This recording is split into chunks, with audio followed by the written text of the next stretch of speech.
What is wrong with the country when we spend billions of dollars on the most lethal, advanced, technologically advanced weaponry and literally nothing for the trillions and trillions of dollars? In God's name, how can you do that? How can you do that?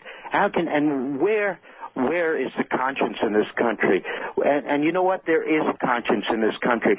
There is a goodness in this country. There is a fight in the citizenry of this country, and that is just beginning to rumble right now. That voice and that conscience and that decency, the decency that we all know what should be done, not what's being done in our name right now. That's going to assert itself. What do you make of a citizenry that says, even hearing these stories and looking at these, very hard to find, interviews with the troops, knowing that, there's a group of military active duty soldiers right now who have used the redress of Congress under a Whistleblower Protection Act to tell Congress they don't know who the enemy is, they don't know what they're supposed to be doing there, this war has got to end.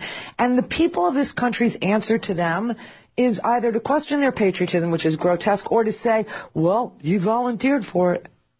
What do you do with that? Well, think about that. Think about what you just said. They volunteered for that.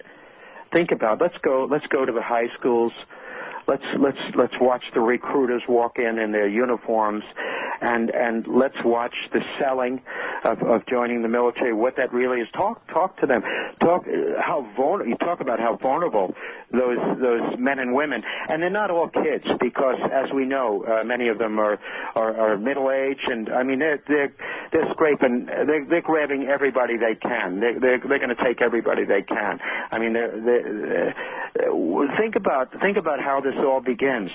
I tried to write a little bit about it in the The Forgotten Wounded of Iraq. I talked about how, I grew up in Massapequa, Long Island in the 50s watching John Wayne movies. I mean, there's a very powerful conditioning process. Look at the movies you can still watch on television at night. Look how many movies glorify war, don't really talk about. I think The Sands of Iwo Jima, starring John Wayne.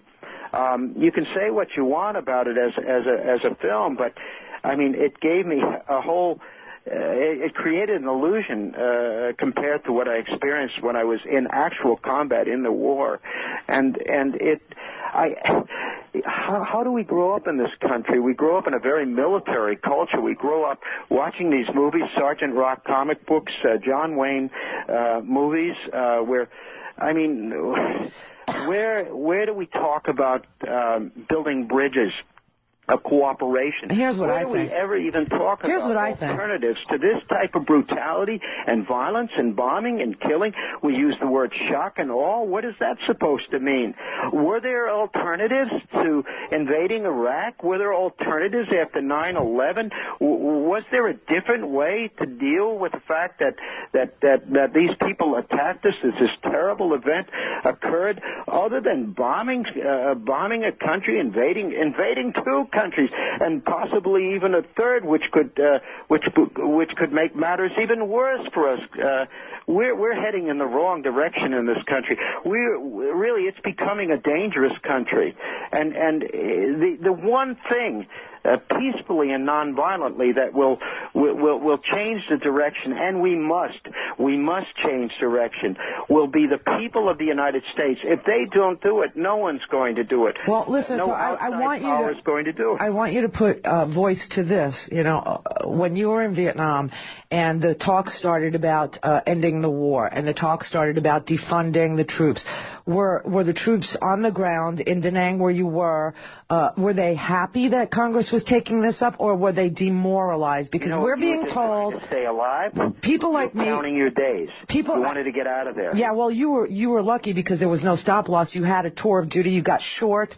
I was in the military. I know what that is. So you got short, and you knew you were going home in 30 days. You started counting. But these guys, they get to their 30 days, they get to their 15, they get to their 9, 10, 11, and then they get another year, or they get another 8 months, or they get another 9. I mean, yeah, you're right, and they try to tell us in the media, and this administration tries to convince us that the troops really want to be there, that the troops really want to get the job done.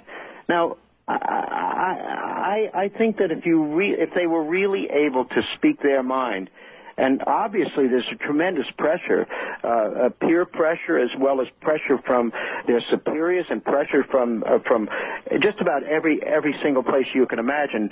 And I know what it was like to be very careful about what you said. And also, they instill this tremendous team spirit, where this is, what was that movie about World War II, A Band of Brothers, the Band of Brothers spirit, which I respect, but at the same time, it takes a while for those layers to peel away. It took me a while to begin to really, there are, it all begins somewhere.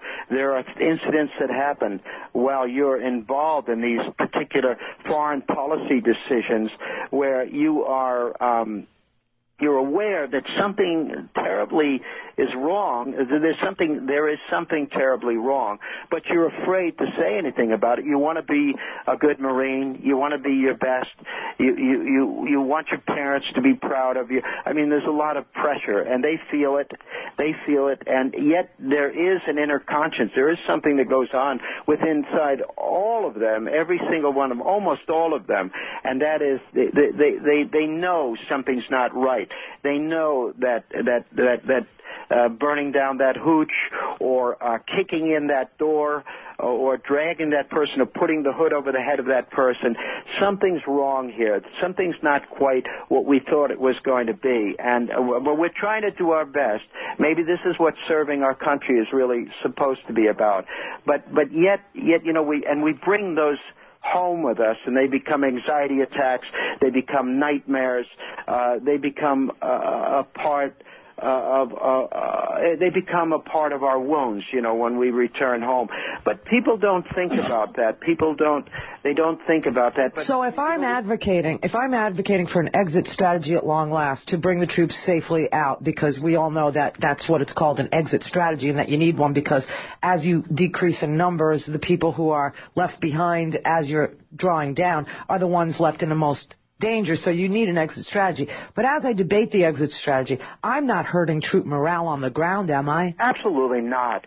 Absolutely not. You're doing the right thing. We need to bring the troops home. And all this talk of redeployment, where? To another guerrilla war using the same Iraq insurgent playbook in Afghanistan? That's a terrible mistake. That's falling apart right now.